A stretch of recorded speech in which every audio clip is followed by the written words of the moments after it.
So ito naman guys, mag-open naman tayo ng bago. Ito ay power bank na nabili ko sa Lazada. So nagkaroon siya ng nung sale. So instead of 1.7 naging 566 na lang siya. So double check natin kung maganda yung quality niya. So ano to, ang tatak nito is Jaguar. Uy, ayos di ba, naka plastic tapos naka bubble wrap siya. So goods, basta may bubble wrap. Kung alam mo mga karton na gupi, basta hindi lang laman mismo yung magugupi. Ito, sarayan na natin yung nalagyan. Pagtangin na natin para makita natin yung loob. Yun siya. So Jaguar siya guys, 20 mAh. So same sa picture. Ano to? Tapos meron siyang manual ba to? Hindi, yung parang resibo. Uy, ayos, diba may resibo siya, oh. Technopops. So ito yung tsura nya, nakakarton. So same din to yung nakita ko dun sa mga mall na gusto kong bilan sana ng pero sabi ko dito na lang ako magta-try.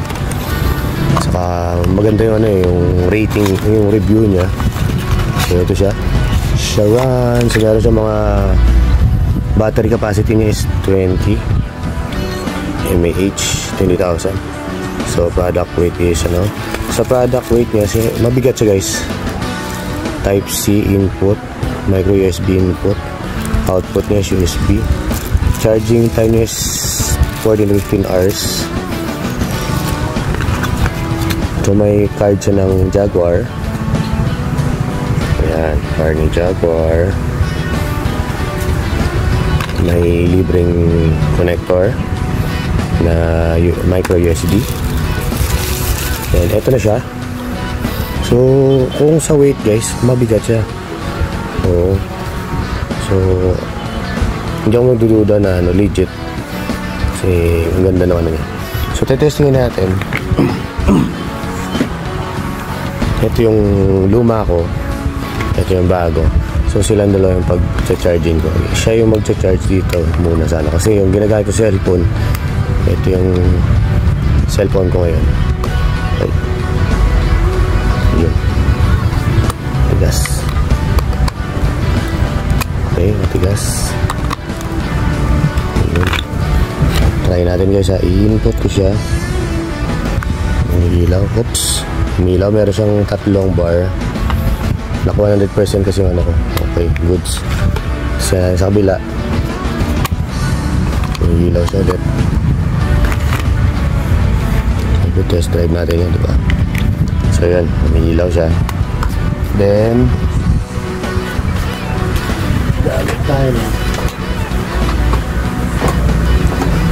gamit tayo ng micro. May ilaw siya, micro USB. So may micro na siya mismo na sarili. Tatry ko na sa micro natin dito.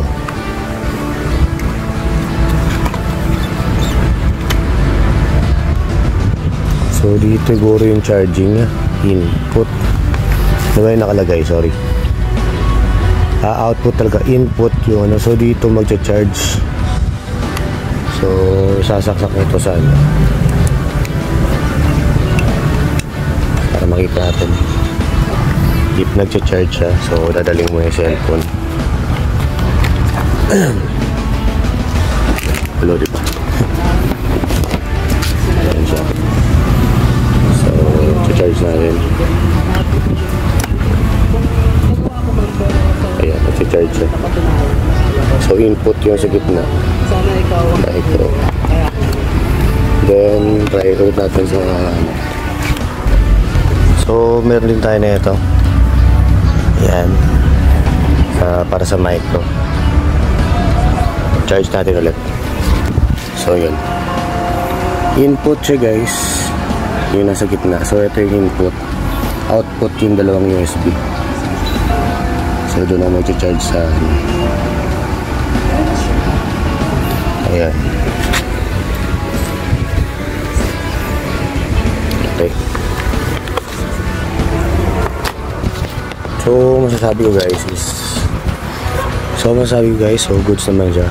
Tingnan naman natin guys kung ilang hours yung ano niya, yung charging niya. So gagamitin ko to ngayon para ma-testingan. So gagawa na lang akong video ulit kung na-testingan ko na siya. So kung naka-open flash siya, so meron naman siya ano, automatic na off pag hindi mo ginagamit. So naka 3 bars naman siya. Hindi siya naka full charge na ano. Pero testingin muna natin, i-low bat muna natin siya. Hindi po ako siya full charge para makakuha natin yung capacity ng ano. Kasi kung ilang beses siya makakapag charge na malupit. So far parang ano naman legit naman kasi meron mga ganito. So may resibo pa doon na napakita ko. Ayun, patay na.